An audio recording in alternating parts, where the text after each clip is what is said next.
নমস্কার বন্ধুরা, সুস্বাদু হেসেলে সকলকে স্বাগত জানাই। আশা করি সবাই ভালো আছো। তো বন্ধুরা, এখন চারিদিকে প্রচণ্ড গরম, আমরা ভীষণ গরমে কষ্ট পাচ্ছি। তো গরমের মধ্যে নানান রকম রোগ আমাদের দেখা দিচ্ছে চারিদিকে, বিশেষ করে এই সময় পক্স, জন্ডিস এগুলো খুবই আমাদের জ্বালাতন করে বা ভুগি আমরা এসব রোগে। তো সজনে ডাঁটা জানো এই সময় খাওয়া খুবই দরকার। তো আমি আজকে সজনে ডাঁটা এবং আলু দিয়ে একটা রেসিপি আমি তোমাদের সামনে দেখাচ্ছি করে। এই রেসিপিটা বন্ধুরা ভীষণ হেলদি, শরীরের পক্ষে ভীষণ ভালো এবং এটা খেতেও ভীষণ ভালো। তোমরা করে দেখবে, তখন তোমরা খেয়ে তখন বুঝবে যে কেমন সুন্দর খেতে আর খুবই ভালো। চলো দেখা যাক কী কী লাগছে। এখানে আমি সজনে ডাঁটা বন্ধুরা আমি কেটে রেখেছি, আর সঙ্গে ছোট ছোট আলু আমি সেদ্ধ করে রেখেছি। এই রেসিপিটা বন্ধুরা ছোট ছোট আলু সেদ্ধ করেই সজনে ডাঁটার সঙ্গে রান্না করা হয়। আর সঙ্গে লাগছে একটু জিরে আর কাঁচা লঙ্কা আমি বেটে রেখেছি। যদি গোটা জিরে দিয়ে রান্নাটা করো তো খুবই টেস্ট আসবে, কিন্তু এখন শিল বাটা, তো আমরা তো শিলে বাটা মশলা তো খুব একটা করতে পারি না, আর শিলে বাটা মশলা আমরা করার খুব ঝামেলা, তাই গুঁড়ো জিরেই জিন্দাবাদ। আর এখানে ফোড়নের জন্য লাগছে গোটা জিরে। আমি বন্ধুরা এই রান্নাটা করব সর্ষের তেলে। তো চলো শুরু করি। আমি কড়াই বসিয়ে দিয়েছি, এখানে আমি সর্ষের তেল দিয়ে দিচ্ছি। এই রান্নাটা সর্ষের তেলে করলে খুব সুন্দর টেস্ট আসে। এখানে আমি বড় চামচের 2 চামচ সর্ষের তেল দিলাম।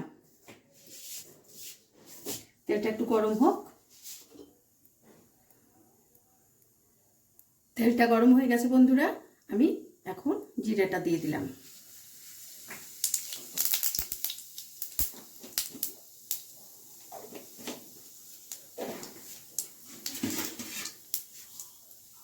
জিরেটা ফুটে উঠলে আমি আগে সজনে ডাঁটাগুলো দিয়ে দেবো, কারণ আলুটা পরে দেবো, আলুটা সেদ্ধ করা, তাই আমি আলুটা পরে দেবো।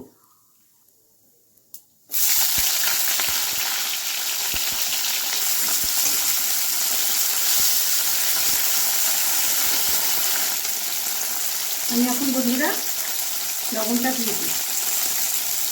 এই রান্নাটাতে বন্ধুরা সবটুকু পরিমাণ একটু টান টান হলে ভালো হয়, যেমন লবণটা একটু বেশি, ঝাল একটু বেশি, তবে রান্নাটা টেস্ট হবে। আমি এখানে লবণটা দিয়ে দিলাম, এই চামচের আমি 1 চামচ লবণ দিলাম। সজনে ডাঁটাগুলোর মধ্যে লবণটা ঢুকবে, আগে লবণটার জন্য দিয়ে দিলাম।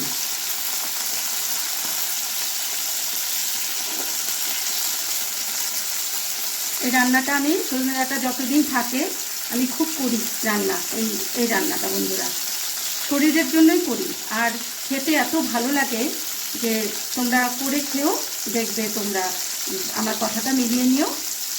খুব ভালো লাগে বন্ধুরা, পাতলা করে ঝোল হবে বন্ধুরা, এটাতে রান্নাটা এরকমই। আমি এখন এই আলুটা পরে দেব, আগে আমি এই ইয়েটা দিয়ে দিই, বাটা মশলাটা আমি দিয়ে দিই। জিরে দিয়ে কাঁচা লঙ্কা দিয়ে আমি বেটে রেখেছিলাম, তোমাদের বলেছি, সেটা আমি দিয়ে দিলাম।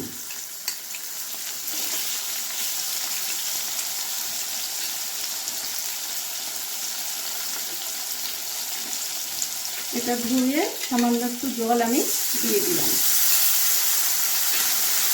গ্যাসের ফ্লেমটা এখন একটু মিডিয়ামে রাখলাম, কারণ এই সজনে ডাঁটাগুলোর মধ্যে বন্ধুরা এই ঝাল লবণ এগুলো ভালো করে ঢুকুক।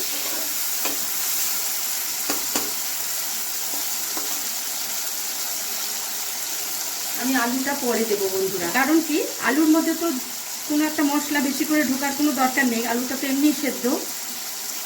আমি এখানে হলুদ 1 চামচ হলুদ দিয়ে দিলাম।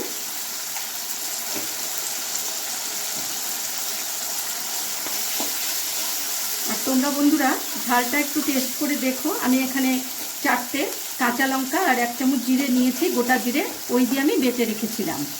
আর তোমরা একটু টেস্ট করে দেখো, যদি তোমাদের মনে হয় ঝাল একটু আরেকটু খেলে ভালো হয়, তোমরা একটু শুকনো লঙ্কার গুঁড়ো তোমরা দিয়ে নিতে পারো, কারণ এই রান্নাটা একটু ঝাল ঝাল বেশি, একটু লবণ লবণ হলে খেতে খুব টেস্ট হয়। আমি এখন আলুটা দিয়ে দিলাম।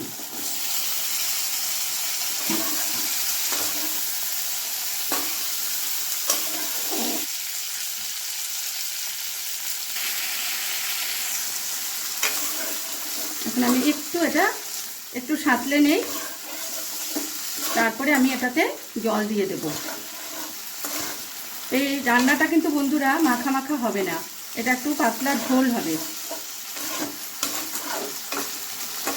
বন্ধুরা যারা আমার চ্যানেলটা সাবস্ক্রাইব করেছো তাদের আমি অনেক অনেক আন্তরিক ধন্যবাদ জানাই। আর যারা আমার ভিউয়ার্স যারা দেখছো তাদেরকেও আমি অনেক ধন্যবাদ জানাই। আর যারা আমার চ্যানেলটা এখনও সাবস্ক্রাইব করোনি বন্ধুরা, তাদের বলবো প্লিজ চ্যানেলটা সাবস্ক্রাইব করো আর বেল আইকন প্লিজ প্রেস করো, যাতে আমার রান্নাগুলো তোমাদের কাছে চটজলদি পৌঁছে যায়। আর খুব একটা আশা রাখি তোমাদের উপরে, যাতে তোমরা রান্নাগুলো দেখে কমেন্ট করবে। কমেন্টে জানিও বন্ধুরা তোমাদের রান্নাগুলো কেমন লাগছে, বা তোমাদের থেকে আরও কিছু শিখতে পারি কিনা সেটাও আমি দেখব। তোমরা আমার সাথে থেকো, এই আমার তোমাদের কাছে একটা আর্জি।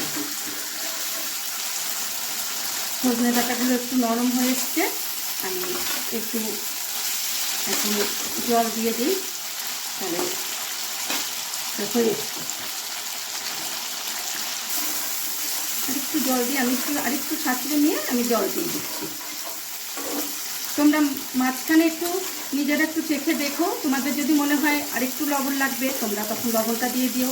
এটাতে এইভাবে বিশেষ কিছু বলার নেই বন্ধুরা, এটা আমাদের জাস্ট বাঙালি রান্না, আমাদের নিজের ঘরের রান্না। তোমরা সেইভাবে দেখে দেখে তোমরা করো, কিন্তু রান্নাটা কিন্তু খুব সহজ আর খেতেও খুব সুন্দর। আর বাড়ির লোকের শরীরের কথা চিন্তা করে তোমরা এই রান্নাটা করো বন্ধুরা।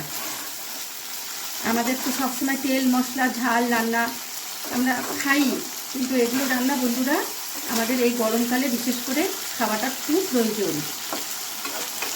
চারিদিকে যা গরম পড়েছে বন্ধুরা, আমাদের চারিদিকে খুব কষ্ট, কত রোগ শোক হয়ে যাচ্ছে। সেই জন্য যদি বাড়ির লোকদেরকে একটু আমরা রান্না ভালো করে একটু স্বাস্থ্যকর রান্না খাওয়াতে পারি, তাহলে তো বন্ধুরা অনেকটা আমাদের নিশ্চিন্ত। ঠিক আছে, আমি এখন জলটা দিয়ে দিই। আমি এই এক বাটি জল আগে দিলাম বন্ধুরা। এই রান্নাটাতে আমি জলের পরিমাণটা আমি সেরকম কিছু বলছি না, তোমরা যেরকম একটু বেশি পাতলা খাবে সেই রকম একটু জল দিও, বা তোমাদের যদি মনে হয় যে বেশি একটা পাতলা খাবে না তাহলে জল অল্প দিও, কিন্তু ঝোল করো। এটা রান্নাটা অ্যাকচুয়ালি রেসিপিটা ঝোলের রেসিপি। আমি আরও আধা বাটি জল দিয়ে দিলাম।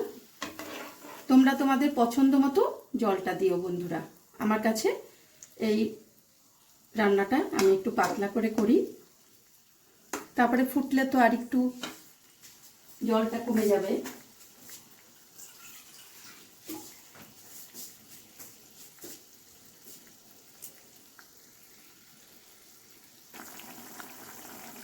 রান্নাটা আমার হয়ে এসছে বন্ধুরা। আমি দেখো ঝোলটা কিরকম পাতলা রেখেছি, এই যে এরকম হবে পাতলা ঝোলটা। এই দেখো ঝোলটা কেমন পাতলা হচ্ছে। তোমরা ঠিক এরকম করে রাখতে পারো, বা তোমরা যদি মনে করো যে একটু কম ঝোল রাখবে তোমাদের নিজের রুচির উপরে সেটা ঠিক আছে। আমি তোমাদের এখন একটু বেড়ে দেখাচ্ছি।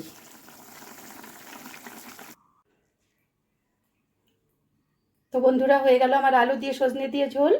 তো তোমরা এই রান্নাটা করে বাড়িতে খেও আর আমাকে কমেন্ট করে জানিও যে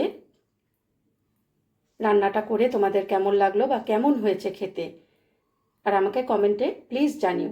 এই রান্নাটা করে সবার স্বাস্থ্যের দিকে এই রান্নাটা খুব ভালো বন্ধুরা, তোমরা করো আর আমাকে প্লিজ জানিও। আজ তবে এইটুকু থাক, বাকি কথা পরে হবে। সকলে ভালো থেকো, গরমে সুস্থ থেকো।